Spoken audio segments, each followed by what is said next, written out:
Olá, sejam muito bem-vindas e bem-vindos à estreia do programa Defensorá. Este espaço nasce para conversar com vocês sobre temas que afetam diretamente a vida das pessoas e mostrar de que forma a Defensoria Pública está presente nessas histórias. E logo no primeiro episódio, a pauta é um assunto que mobiliza famílias, profissionais e instituições, o concurso dos policiais penais de Roraima. Um processo longo, cheio de reviravoltas, decisões judiciais e expectativas de quem sonha em servir ao Estado. Para conversar comigo sobre isso, está aqui o Dr. Gustavo Hugo, que tem acompanhado cada passo desse caso. Vamos entender o que está em jogo e o que pode ser feito daqui para frente.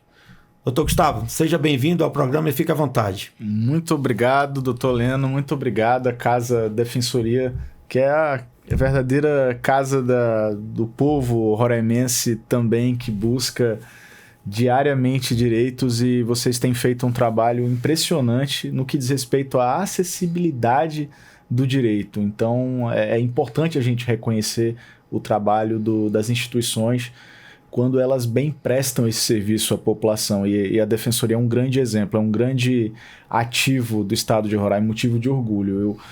Eu tenho sempre vocês, né, Dr. Leno, Dr. Celito, Dr. Stélio Denner, Dr. Aline, Dr. Wagner agora, como pessoas que a gente se espelha bastante. Então, meu muito obrigado. Acho que hoje falar desse concurso da Polícia Penal, não muito diferente de tantos outros aqui no Estado. Acho que o Estado é um pouco privilegiado por ter sempre narrativas maravilhosas nos seus certames e que vão desencadeando várias ações judiciais e por fim desencadeiam aí na remodelando jurisprudências e acaba que chega na Defensoria. Acho que todos os caminhos acabam levando aqui a Defensoria, né? Você sabe disso. Gustavo, então para a gente poder falar de especificidades desse concurso, eu queria que você mostrasse para a gente assim, um pouco do contexto do concurso, né? A história e importância desse certame para o sistema penal prisional roraimense. Bom, o contexto de segundo concurso, ele começa ainda com a nomenclatura de agente penal, o segundo, né? O primeiro lá de, salvo engano, 2012, por aí. E a expectativa era tamanha porque existiam as vagas, existia já uma carreira própria consolidada no sistema penal, com a transmissão das obrigações de velar pela população penitenciária a uma polícia própria, e vira nesse contexto polícia penal por meio de legislação própria e muito bem organizada, uma entidade de classe, sindicato, então todos clamando, e conseguiram, em um contexto até de dificuldade, sabe, uma vitória muito grande da classe, esse concurso. Selecionaram a banca, a época OCP, realizou o certame. Até então, um certame muito tranquilo em suas fases, como eu posso dizer, as suas fases iniciais. Calhou de, no exame psicotécnico, a gente já detectar algumas anomalias. Quando mais de 20%, liberando 30% dos candidatos reprovam no exame psicotécnico, aí já começa a acender uma luz. E àquela altura eles judicializaram, muitos judicializaram, defensoria, advogados particulares, e começaram a questionar os critérios do exame psicotécnico, dizendo que estavam subjetivos, estavam vagos, não existia motivação. Muitos, talvez a maioria, conseguiu liminar para prosseguir nas fases. Então, a gente está falando de 2020, 2021, prosseguiram, realizaram as outras fases, investigação social, toxicológico, curso de formação, com liminar. À época, primeira vara da Fazenda Pública com o Dr. Aloysio. Então, concederam as liminares, mas a justificativa, àquele tempo, era de que o exame não tinha seguido os parâmetros do Conselho Federal de Psicologia e da legislação da Polícia Penal, Lei do 259, Lei Complementar 259, estadual, né, de 2017. Aí, esses candidatos prosseguiram com liminar, depois sentença, confirmando a liminar, ok, e já muitos estavam trabalhando, inclusive. Ali todo mundo que passou e tinha nota, quociente para permanecer no certame, trabalhando. Aí começou a primeira reviravolta cruel, porque a gente tem presenciado isso em todos os cargos públicos. O candidato que entra por força de liminar, você é sabedor disso, é uma dor, né? Quando porventura a liminar cai. E imagina, essas pessoas começaram a ficar preocupadas, alguns recorreram, outros não, e exonerações, porque a Procuradoria do Estado recorreu, apelou, e na segunda instância o recurso foi provido. E aí, doutor Leno, aí começou. Muitas pessoas em processo de exoneração, muitas pessoas começando a ser exoneradas sem nem transitar em julgado, e aí eles já começaram a judicializar naquela altura para não deixa transitar em julgado, eu ainda estou por força de decisão, ela só perde os efeitos quando transitar, mas começaram a exonerar. E entraram na justiça, conseguiram, outros não, outros ficaram.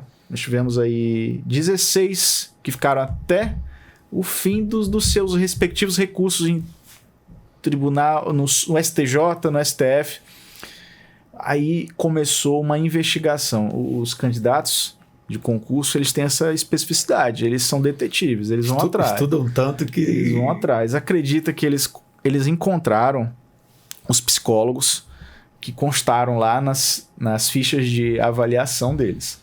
E eles foram abordando de um por um no Instagram, individualmente. Oi, tá, eu queria saber por que você me... E numa dessas, eles mandam mensagem para um psicólogo e ele fala, não, que é isso? Eu nunca participei disso. Nunca tive em Roraima, nunca prestei serviço para nenhuma banca de concurso. Aí pronto. Aí descobriram ali a fraude.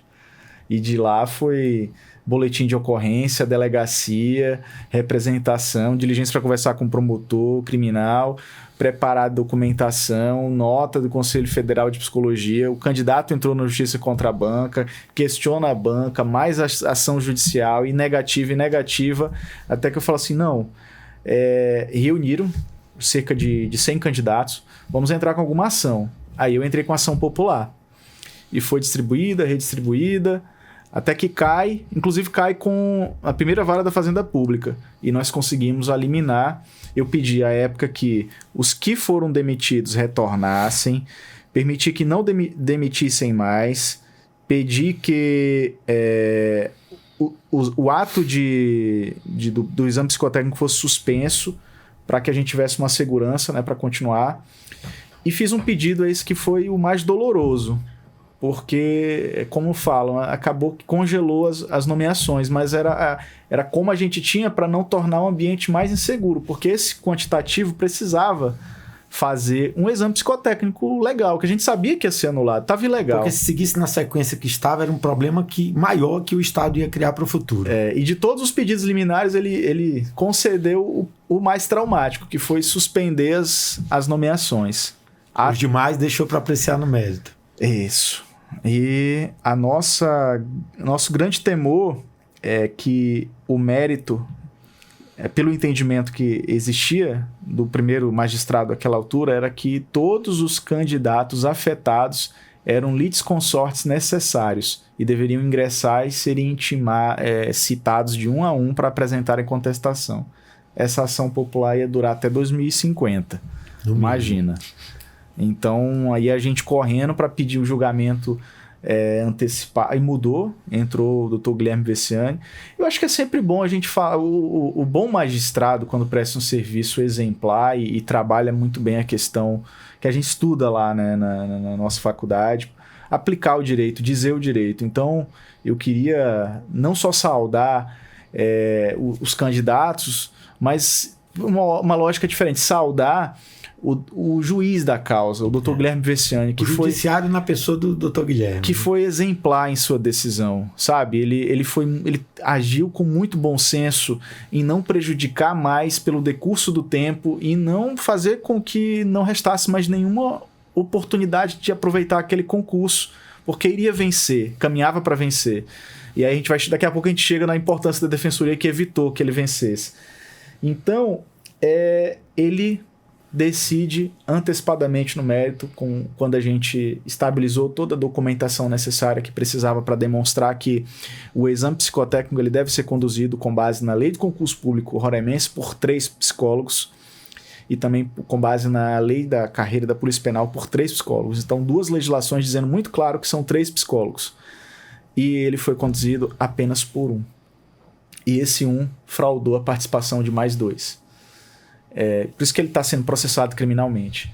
Então, isso foi o argumento maior, foi a pedra de toque para anular. E aí o doutor Guilherme anulou o certame e modulou os efeitos para preservar aqueles que estavam trabalhando e que haviam passado, mesmo naquele exame irregular. Então, não gerou tanto traumatismo. E aí começou a corrida, cada um correndo, não, agora a gente tem que voltar, eu estou preterido. E o Estado teve que realizar novamente a fase do exame, né? E aí gerou toda essa nova problemática, né? Gerou também a problemática porque, assim, eles começaram a pensar, peraí, já foi julgado o mérito da ação popular, teve sentença, então a liminar deixou de existir. Na cabeça deles, os efeitos da decisão liminar, que suspendiam as nomeações, deixou de existir. Então eles começaram a propor que as nomeações ocorressem, só que ainda não havia acontecido o reteste. Então, que ele anula e pede o reteste. Condiciona. Ele confirma os efeitos da liminar e pede o reteste. Então, se ele confirmou os efeitos da decisão liminar, peraí, não pode ter nomeação até acontecer o reteste. E aí eu vou para uma audiência lá na Assembleia explicar exatamente isso. Eu não sei se você participou dessa primeira, da comissão que brilhantemente conduziu isso. Deputado Harris, deputado Marcinho, que ajudou muito, mandar um abraço pro Marcinho aí, que vai acompanhar, a importância dele foi fundamental, né, com os subjúdices do psicotécnico, né, e fez essa ponte, tentou muito com o governo para que o governo fizesse um acordo, então crédito a ele essa questão dos psicotécnicos. E acabou,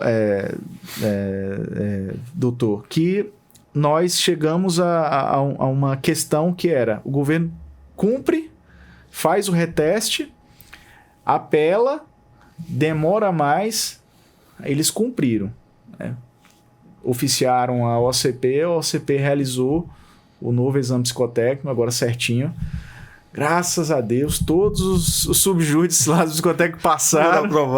Foram aprovados, né? Tiraram uma pressão grande, né? Que eles colocaram neles mesmos, né? Imagina. E aí começou a caminhada, onde a Defensoria foi muito importante para garantir que os candidatos que tinham nota maior, que eram para estar trabalhando, agora que já passaram do psicotécnico, tivessem acesso às vagas, né? Então, você recebeu esse povo lá, recebeu o povo da segunda turma. Eu lembro muito bem que você falou, calma, vai dar para ouvir e encaminhar todas as demandas. Eu acho, doutor Gustavo, que começa... Gustavo, começa quando você faz as demandas individuais desses que tinham direito de retornar, né? Então, a gente teve 2 ou 3 decisões, não recordo agora, e quando nós tivemos isso, o secretário Hércules, da Secretaria de Justiça, e eu, fomos até o governador demonstrar para ele que era um direito, né, líquido e certo, e que era mais interessante para o Estado, que já vinha sofrendo com problema de defasagem de policiais penais, que nós resolvêssemos logo aquela demanda. E lá o governador entendeu as nossas colocações e imediatamente ele decidiu que, autorizando que o secretário fizesse o procedimento administrativo necessário para o reingresso desses servidores na carreira, e nós começamos ali a plantar a discussão com relação ao que você colocou, a necessidade, né, da gente avançar na contratação inicial daquelas vagas existentes, né, e por ter justamente um número de aprovados ali, que são os 95, que já foram inclusive nomeados, aptos a tomarem posse. Mas aí vem aquela história. Tem também a figura dos reclassificados, né? Que são aqueles que ficaram de forma... melhoraram a classificação, então eles estão faltando realizar fases, e alguns que entraram estão em posição... em classificação pior que a deles. Queria que você falasse um pouco sobre isso. Não existe. É como você mesmo colocou, são vários grupos de interesse. Tinha os que estavam trabalhando, que precisavam voltar. Voltaram por decisão administrativa também, e tudo certinho. Teve parecer da PGE favorável, e eu entrei com algumas individuais, umas conseguiram eliminar, caíram com o desembargador Mozarildo, que entendeu que eles deveriam voltar, outras não, mas administrativamente eles deram provimento ao pedido administrativo. E tinha o grupo dos preteridos que concluíram todas as fases do certame e estavam com nota suficiente para se colocarem dentro das vagas. E esses estavam correndo. E tinha um grupo, e tem o grupo dos que tem nota superior, que deveriam estar trabalhando, mas não fizeram os exames toxicológicos, investigação social, curso de formação. E aí esse grupo precisaria, em tese, ser preservado, né? Para que ainda tem o fator que o concurso estava para vencer agora, dia 29 de setembro. E esse grupo de interesse precisa concluir as fases. Então, até o momento, antes de sair a decisão, eles estavam realizando os seus exames, toxicológico, tudo certinho. Creio que, como a Defensoria Pública peticionou, eles indeferiram, mas a Defensoria recorreu por agravo de instrumento e conseguiu eliminar, inédita, a gente anotar que isso aqui nunca tinha acontecido no estado de Roraima, em nenhum concurso estadual. Só havia acontecido uma vez na história, na Caixa Econômica Federal, com uma ação do Ministério Público do Trabalho. Então, a Defensoria, e essa ação é a segunda do Brasil. Eu acho que vai ser importante para a jurisprudência brasileira. E conseguiu suspender o vencimento do concurso, o termo final, que era 29. Ou seja, nós que pedimos para que esses que estão concluindo as fases pudessem ter o cobertor da validade do concurso, agora a gente tem a segurança de que, com o esticamento, né, vamos dizer assim, da validade do concurso, eles vão poder concluir tranquilamente suas fases, e depois que concluírem as fases, ou ingressam administrativamente ou, de novo, judicialmente. Para pedir. Até porque é importante salientar, Gustavo, que na decisão liminar da ação civil pública, o juiz de primeira instância deixa claro, quando ele defere a questão da necessidade do Estado atender essas pessoas classificadas na execução das fases posteriores, né? Isso. Então, assim, o Estado já está com essa obrigação, tem que apresentar e deve estar se organizando para apresentar o cronograma de execução, e agora a gente ganha o tempo necessário, né, para que eles efetivamente terminem todas as fases e possam estar aptos a ser convocados.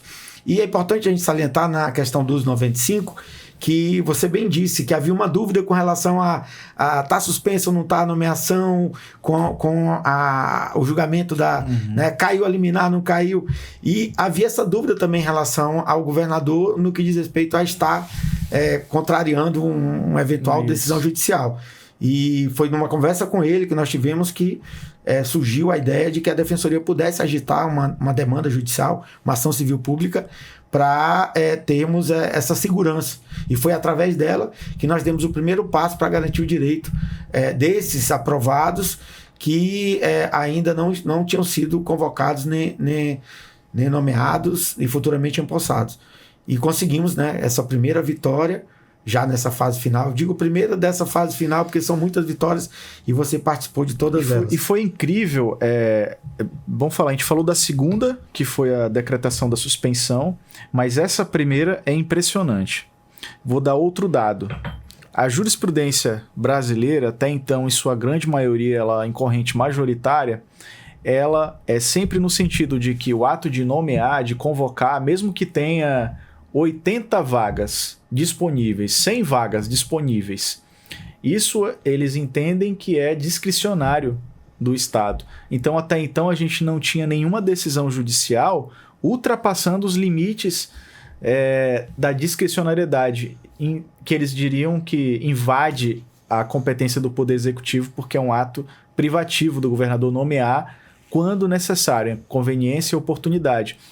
E o Dr. Guilherme Veciani acatou a tese muito bem construída pela Defensoria e mais outra decisão inédita, fantástica, determina a nomeação.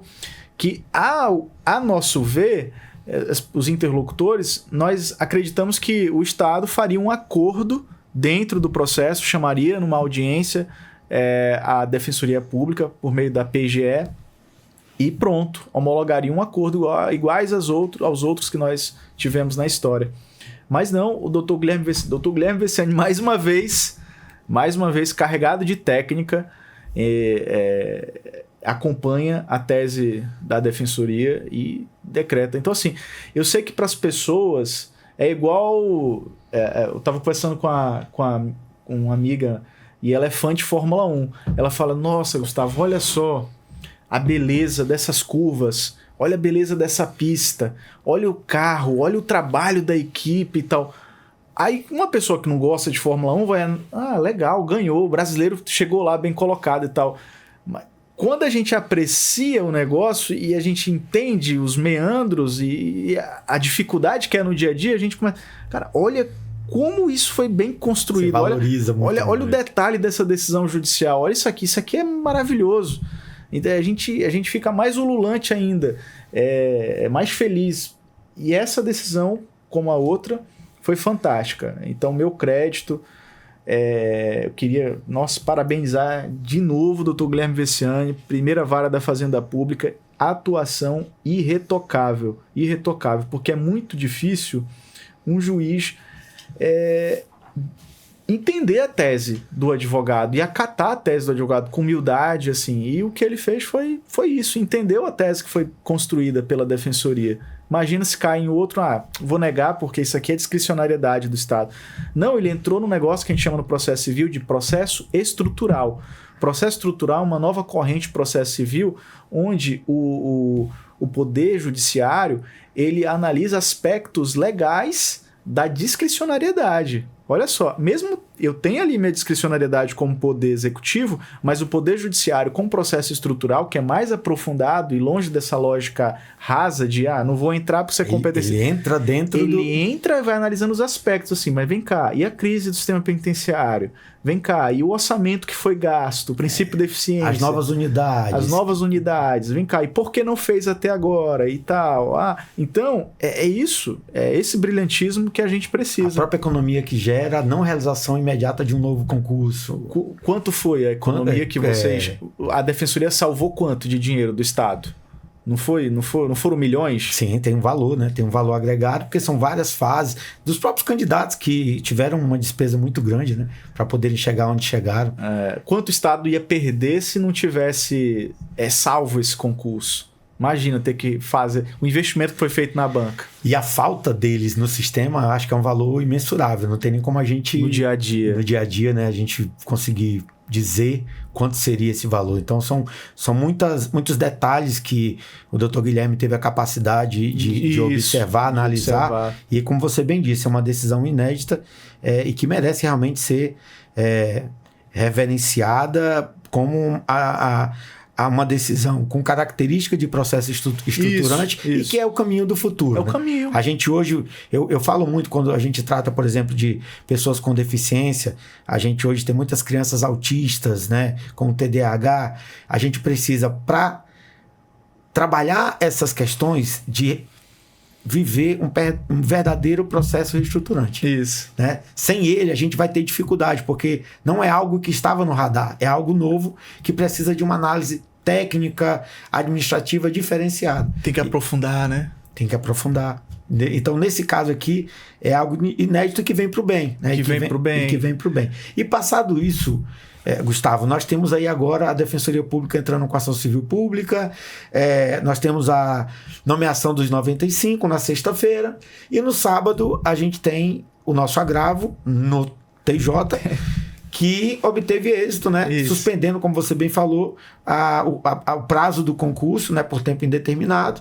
E a gente cria de novo uma nova expectativa, que são 88, né? 88 aprovados, pais e mães de família, né?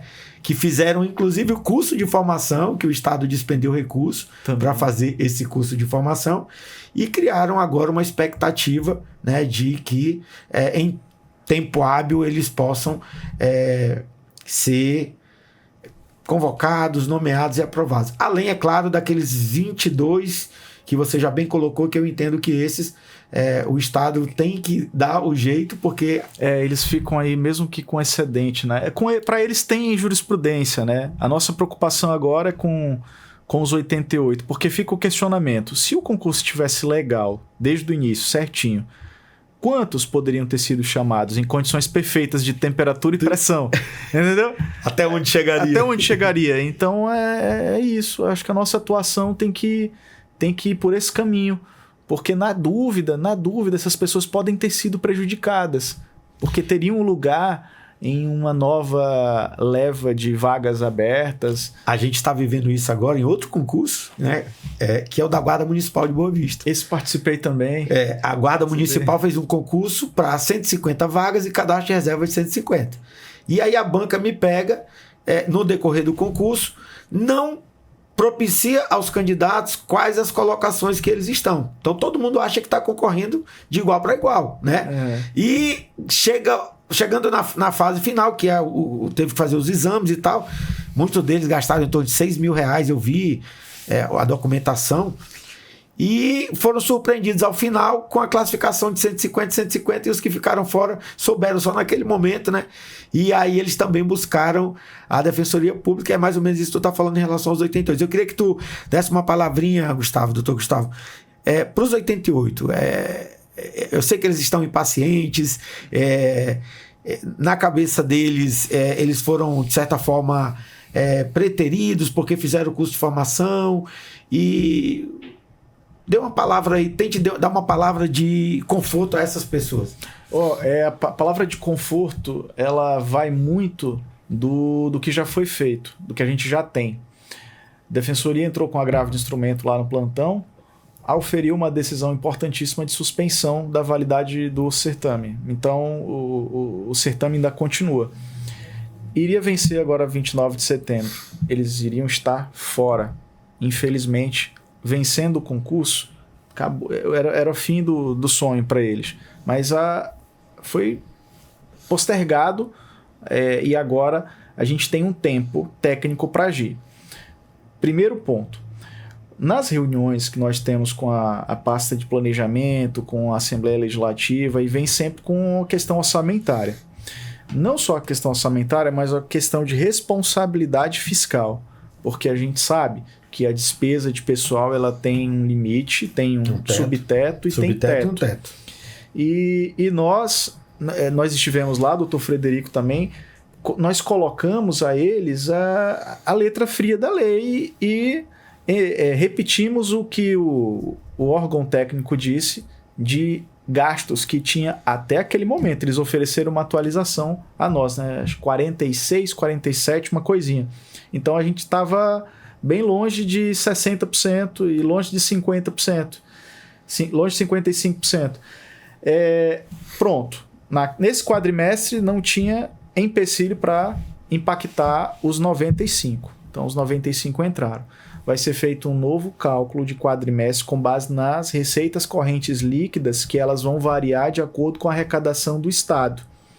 Então, com esse primeiro dado, a Defensoria e nós que estamos militando aqui para ajudar, para reunir fundamentos, nós vamos poder dizer assim, olha, veja só, saiu aqui um grupo, porque todo mês sai servidor dessa base de cálculo, porque vai para aposentadoria, ou vai para exoneração, ou passa em outro município, um exemplo da própria Polícia Penal, que nós teremos ainda esse ano um déficit de em torno de 50 a 60 que irão para o concurso da Polícia Penal de Goiás, do Distrito Federal, de outros estados. Então, à medida que eles vão saindo, pedindo exoneração, indo para outros entes, outros cargos, eles vão saindo da matriz de gasto.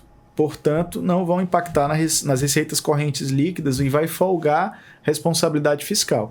Fazendo um cálculo simples de padeiro, a gente agora estourou o limite, se for analisar. Vou esperar publicar o novo quadrimestre, mas acredito que a gente está sem possibilidade de contratação. Não, tranquilo. Quando a gente tem, a gente briga, vai para cima. Quando a gente não tem, a gente fica ali observando, porque a gente sabe que esse cálculo ele varia muito, inclusive de um mês para o outro. Entendeu? Pode ser que no próximo, no último, já tenha margem para contratar. Pode ser que no exercício de 2026 a gente já esteja saudável com aposentadorias, exonerações, vacâncias, a gente já esteja saudável o suficiente para contratar. E aí os órgãos, Secretaria de Planejamento, ter esse contato, os candidatos eles vão precisar se debruçar na questão orçamentária. Inclusive, a Lei 4.320, 64, onde fala do orçamento brasileiro, diz que ele é público. Então, eles já se especializaram em processo civil, em processo administrativo. Então, assim, eles já fizeram uma faculdade de direito nisso aí, porque eles estão muito bem informados. Processo legislativo também. Agora, processo legislativo. Então, agora eles vão ter que se especializar em orçamento e em lei de responsabilidade fiscal. Porque quando o técnico disser, e vai que o técnico é infeliz no momento e diz que a gente está aqui acima do teto, eles, opa, não tá não, olha aqui o anexo que foi publicado, fazendo o cálculo aqui, a gente pode contratar 40, pode chamar 50, e a gente vai fracionando isso, porque o concurso até então ele vai ficar, se seguir as condições normais, ele vai ficar suspenso por 18 meses, certo? Então dá tempo a gente agir e dar um último tiro, abrindo esse suspiro na responsabilidade fiscal para convocar. Então o momento agora é técnico, de a gente reunir. Até porque, doutor Gustavo, se nós fizermos uma análise, por exemplo, esse concurso ele se iniciou em 2021. Isso. Nós estamos em 2025. Isso. Né? Imaginemos que a gente não aproveita esse pessoal e o Estado demora ainda um ano para fazer um novo concurso por conta de tudo que você colocou da questão orçamentária. Nós caminhamos para ter um déficit no sistema rapidamente em torno de 100 policiais penais, né? Até o início do ano que vem. Exato. E mais do que isso, nós temos aí várias unidades em ampliação. Né? Temos a PANC em ampliação, outras unidades que estão sendo preparadas para começarem a receber pessoas no sistema, mais pessoas no sistema. Então, assim, e o tempo, a estrutura e os recursos adicionais que serão gastos para realizar um novo concurso. Né? Então, eu entendo que hoje, talvez o melhor caminho que nós tenhamos para a administração é tudo isso que você colocou, né? Só pesar tudo aquilo dentro da legalidade, né? E tentar avançar no sentido de aproveitar essas pessoas que realmente fizeram todas as fases do concurso e estão aprovadas. Né? Até porque demandar um novo concurso, como eu disse, a gente vai aí chegar a meados de 2027, talvez sem candidatos aptos ainda a serem convocados e nomeados. Um outro ponto que o governador, com a equipe, poderia prover, claro, com a articulação de todos esses atores envolvidos na causa dos 88, seria amarrar isso por algum ato administrativo para efeitos futuros. Exemplo, acontecem em alguns orçamentos, leis de orçamentos anuais. Eles condicionam uma determinada ação a um momento de receita corrente líquida favorável, um momento de teto de gastos favorável. Então ele pode condicionar por documento. Olha, se nós tivermos disponibilidade de vagas, primeiro ponto, e estivermos dentro do limite do teto de responsabilidade fiscal, nós chamamos tanto. E aí ele faria, né, um compromisso nesse sentido, porque aí ele não iria contra o arcabouço fiscal dele, daria uma segurança jurídica para os candidatos, até uma garantia, né, uma segurança de eles eventualmente serem chamados de forma progressiva, e não comprometeria o Estado, porque você deixa ali as convocações atreladas à disponibilidade de orçamento, disponibilidade de vagas, porque vamos supor que não tenha vaga agora, mas vai surgindo, de 10 em 10, de 5 em 5 vão pedindo exonerações. Então, nada impede que o governador faça um arranjo nesse sentido. Que, se a gente for ver, o Poder Legislativo pode criar novas vagas. Pode criar novas vagas, é claro, o Poder Executivo inicia o caso iniciador. Olha, eu preciso de mais 50 vagas para ter uma unidade em Rorenópolis. Florianópolis e a ampliação da penitenciária agrícola do Monte Cristo. Pronto. Só na ampliação da penitenciária a previsão é de mais, pelo menos 100 policiais penais. Então vai precisar passar pelo Legislativo. Então o Legislativo cria as vagas. Se esse ano, difícil, mas teria também ferramentas orçamentárias, que é um suplemento, um crédito adicional para poder suplementar o orçamento. Só teria que melhorar a questão da receita corrente líquida, equilibrar, fazer um estudo mais amplo e articulado com os órgãos de planejamento para chegar ali com tudo muito pronto para a Casa Civil. Tá aqui, tem vaga, tem orçamento, tem financeiro e tem responsabilidade fiscal. Vamos chamar aqui os 88 ou parte deles. É uma medida que eu entendo que é razoável, é justamente essa última que você colocou, né? Nós temos aí a previsão que dos 95, talvez 7 a 10 não tenham interesse em tomar posse. Então a gente já tem aí um número de vagas que, por força da decisão judicial, podem ser preenchidos, claro, se estiver obedecendo o teto de gasto, como você bem colocou, né? Isso. E aí é um avanço, né? E é interessante porque existem exceções ao teto de gasto. Isso precisa ser colocado, que é justamente a questão da segurança pública. E outra exceção, decisão judicial. Decisão judicial a gente já tem, que vocês já conseguiram aqui, então tem 95. Então, mesmo que passe, vai ter que atender os 95. Você colocou uma situação muito interessante. Se desistirem 20, não vamos tomar posse, porque a gente vai pedir aqui desistência e tal. Chama mais 20 para completar os 95. Perfeito. Hugo, fala um pouco pra gente da tua experiência. A gente falou aqui muito do concurso da Polícia Penal, mas tua experiência em concurso, né? Você é um advogado que a gente tem acompanhado de perto seu trabalho, né? E você tem tido uma dedicação muito grande em várias frentes de concurso. Fala um pouquinho aí dessa experiência pra gente. Pronto, eu acho que todo advogado na área de concurso, ele tem uma história de concurseiro, né? Eu tenho a minha história. Entrei na advocacia mais por um hiato de decepção. Falei, eu fui até certo ponto para magistratura e passando nas fases e tudo, e fiquei numa fase que na minha cabeça eu era muito bom, eu jamais iria ficar nessa fase. Então aquilo ali é sério. E serve também para o público que vai assistir isso aqui, porque eu entendo a frustração, eu sei como é que é. Você bater ali na trave e muita gente não se recupera. Muita gente não se recupera porque ele fez todo um trabalho de ascensão para melhorar a nota, viaja para um canto, viaja para um outro, vai subindo de 2 pontos num, 2 pontos no outro, chega e pega, passa nas fases que ele achou que não ia passar, e pronto, eliminado, imagina. E aí eu não consegui me reconstruir. Sempre fui... Tô 10 anos na advocacia, né? Sempre fui de ajudar os amigos com peças, né? Até ganhava um dinheirinho com isso. Não, ajuda ali, faço uma minuta, e fazia minuta e tal. Os amigos me demandavam. E eu estudando para concurso, estudando porque eu queria, né, a minha magistratura.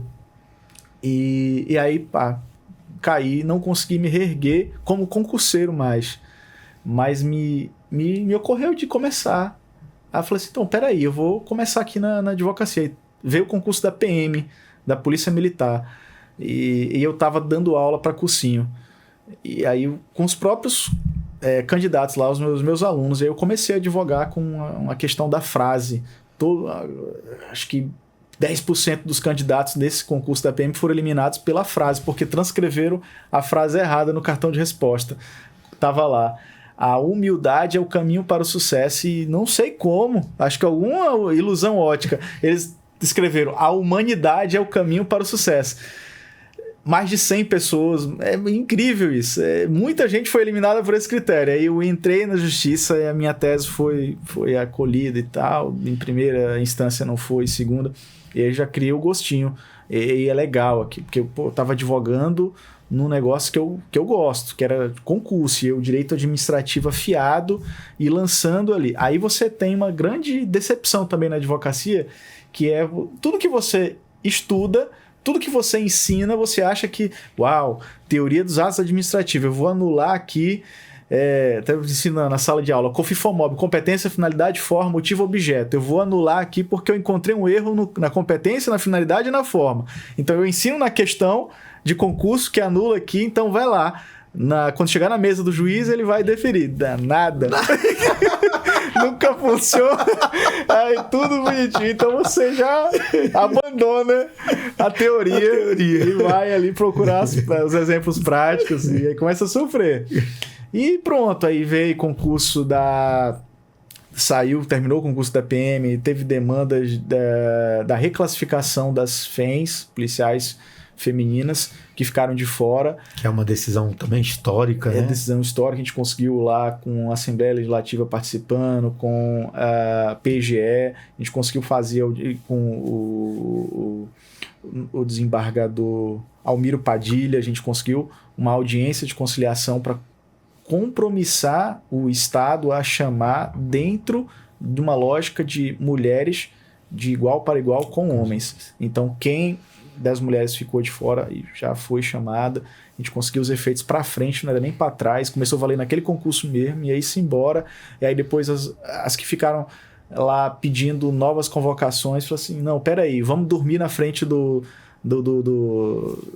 palácio, acamparam lá e foi aquela coisa, e a gente ali pra frente conseguimos de novo mais outro grupo, e aí já apareceu o concurso da Polícia Penal, o psicotécnico, sem a fraude a gente conseguiu, aí vem guardas civis, vem concurso indígena, o concurso do Estado, que eles não aceitaram a certificação do Leducar, que é um projeto belíssimo de capacitação e qualificação e formação de professores na educação do campo, lá na Universidade Federal de Roraima, e o Estado, pasme, não aceitou porque não tinha regulamentação específica e eles não entenderam que o licenciado na educação do campo tinha a mesma formação que o licenciado em um curso secular, um curso canônico.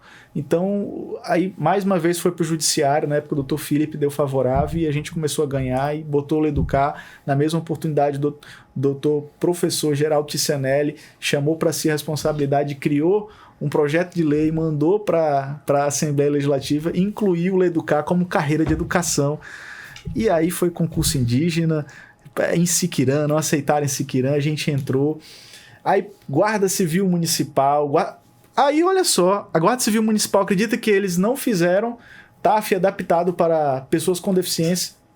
A gente entrou e caiu. Tinha a previsão de vagas, mas não tinha o TAF adaptado. Não tinha. E quem estava no plantão na época não era o titular da Vara da Fazenda Pública, adivinha? Doutor Guilherme Vessiani suspendeu o TAF.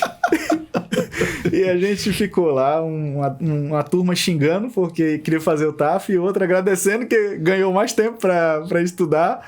E os PCDs conseguiram a decisão para adaptar.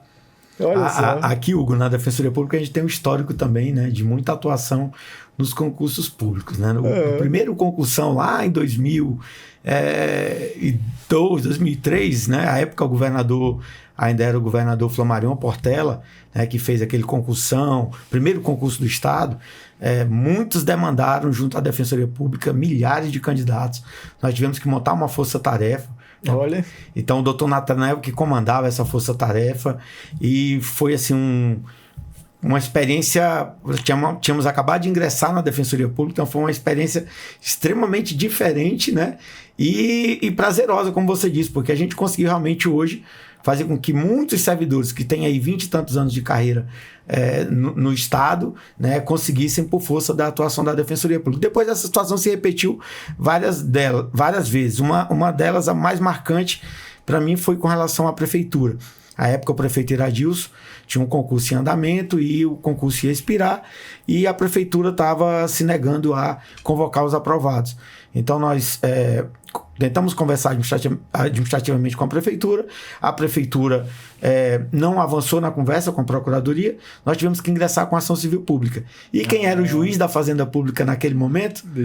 Desembargador Eric, era o juiz da época que estava na Fazenda Pública, e aí ele chamou uma audiência de conciliação, né? E na audiência nós tentamos uma conciliação, a Procuradoria do Estado disse que não tinha autorização para fazer esse acordo, E o doutor Eric disse, então, não tem acordo? Não tem. Eu vou dar a decisão liminar agora. Então ele já deu a decisão naquele momento de forma oral e ele determinou que a prefeitura cumprisse a nomeação no número de vagas que existiam, eram muitas vagas, né, e instituiu uma multa lá. À época que eu me lembro, a multa foi para a pessoa física do prefeito. Né, e aí a gente conseguiu... logo em seguida, sentar com a prefeitura e fechar um acordo à época em torno de 1.400, 1.600 servidores. É o maior da história. É o maior da história. Então é muito marcante, né? E aí são várias outras atuações, como as últimas agora, que são essa da Polícia Penal. Nós estamos com procedimento aberto também em relação à Guarda Municipal de Boa Vista e a Guarda Municipal de Pacaraima, né? Então, assim, a gente fica muito feliz de ter condições de fazer essa atuação para garantia de direitos, né? E muito feliz de receber você aqui na estreia do nosso podcast Defensorar, né? Para falar disso tão importante que você sabe, como concurseiro que foi e hoje como brilhante advogado, aqueles que almejam o concurso. E eu quero citar um exemplo aqui que eu acho marcante nessa questão do concurso da Polícia Penal, marcou muito, que é a candidata aprovada Tainá, né, que ela fez o curso de formação grávida, né, e o filhinho dela já está até bem grande, né? Minha cliente, eu consegui eliminar, acho que para e ela, assim, como você falou, psicologicamente, né, deve estar afetando muito. Coitado. Ela, não só ela, mas todos, mas ela é um caso que merece a gente falar, e a gente espera que ao final de toda essa história, doutor Gustavo, a gente consiga ter um final feliz para todos os candidatos, para o Estado e para a sociedade civil, que é quem vai ganhar muito mais, estando mais protegida com a atuação de todas essas pessoas. Gostaria de que o senhor fizesse as considerações finais. Né? Obrigado. Fique à vontade. Obrigado mesmo, doutor Leno. Muito bom o seu formato. Falar de direito para as pessoas entenderem é sempre um desafio, né? A gente vive num ramo onde ainda tem muita pecha de ser técnico, rebuscado, e a Defensoria consegue colocar isso de forma muito simples para as pessoas, né? Como a gente fala, né? Para o povão, porque isso aqui é para servir o povão, né? O direito ele deve estar ao lado do povo, né? Tem os filósofos lá atrás que desenharam tudo isso aqui. O sentido era sempre o sentido político do direito. Ele tem o bem comum como base, como finalidade, e a nossa felicidade é essa, ver as demandas coletivas sendo encaminhadas e os juízes concebendo teses diferenciadas aqui no estado de Roraima, para que a gente saia da mesmice negativa, sem se aprofundar os detalhes do caso concreto e da repercussão que, evidentemente, um concurso público ocasiona para o Estado e para os candidatos. Muito feliz, queria saudar também, você bem colocou, a atuação brilhante, um relator e plantonista do Dr. Eric, que emitiu a decisão que suspendeu o prazo de validade do certame da Polícia Penal, e nessa semana agora também ele emitiu uma decisão muito importante, que foi dando provimento ao recurso do Ministério Público, no qual eu atuei como litisconsórcio, como assistente simples, que foi determinando a reclassificação do concurso da Polícia Civil do Estado de Roraima. Então agora centenas de candidatos beneficiados podendo ser reclassificados e vão correr atrás de se inserir, né, e buscar a sua nomeação, porque o concurso ele não tinha feito o critério correto de cálculo das notas e classificação. E então foi uma vitória, né, do povo, dos concurseiros. Então, onde tiver concurseiro, a gente está sempre dizendo, Defensoria Pública está ali para servir, porque, afinal de contas, é um serviço gratuito de altíssima qualidade. A gente sabe da dificuldade que é das pessoas de constituírem advogado, de pagar o advogado, né? Advogado, no caso a gente, né, particular, tirar o dinheiro, porque já gastou quase tudo na preparação. É cursinho caro, é aula, é videoaula, é grupo de rateio para comprar material. A gente sabe como é que é a realidade. E aí já chega nas últimas, e aí ter que desembolsar dinheiro. E aí a Defensoria fala assim, não, a gente tem. E eu acho que você pode escrever sobre isso, doutor Leno. Compilar todas essas vitórias da Defensoria e conhecimento agora aqui, meu, porque pesquiso no tema. Não vejo no Brasil uma defensoria com tamanha expertise em concursos públicos e com essa coleção de vitórias judiciais. Então acho que daqui sai um livro bacana para a defensoria, para inspirar as outras, né? Então, Roraima prestigiado e privilegiado por ter a Defensoria Pública de Roraima. Parabéns, doutor Gustavo Hugo, pelo brilhante trabalho, né? E aqui tudo que nós falamos, tanto o Gustavo quanto eu, o enfoque sempre principal é a dignidade das pessoas e também a eficiência no serviço público.